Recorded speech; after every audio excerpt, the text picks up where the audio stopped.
you had to ask the question of how the leaders of both sides could face their publics without having explored at least the possibility of limiting the impact of these weapons on each other.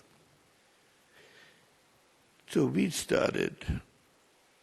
it actually started in the previous administration with the test ban agreement, but we started a formal negotiation about restraints on nuclear weapons, which were a break in the Cold War pattern. But the Cold War continued in countries in the colonial period, in the colonial part of the world. And so we were in a strange situation in which on the one hand there were conflicts in Vietnam that were supported by the Soviet Union with substantial military equipment, and simultaneously negotiations on controlling the nuclear weapons, which represented the ultimate threat. And this went on until the Soviet Union collapsed. In our period, we do not yet have this degree of rivalry.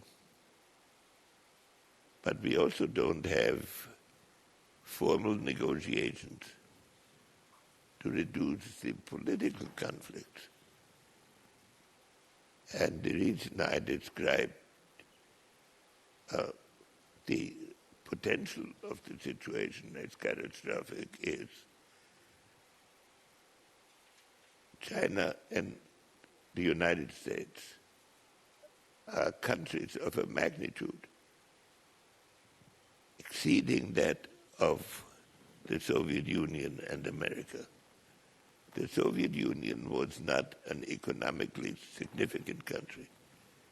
We had no economic relations to speak of with the Soviet Union at all.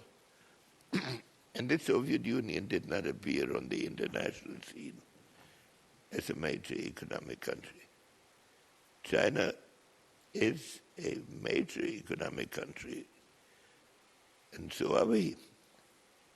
And so we are bound to step on each other's toes all over the world,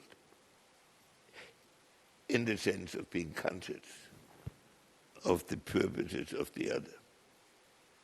So a discussion of our mutual purposes and an attempt to limit the impact of conflicts seems to me essential.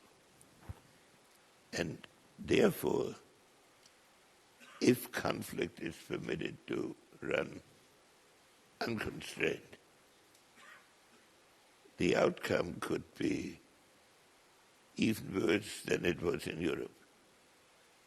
World War I broke out because a relatively minor crisis could not be mastered. That is a danger in this world, even more so. And the weapons are more powerful and, above all, more sophisticated.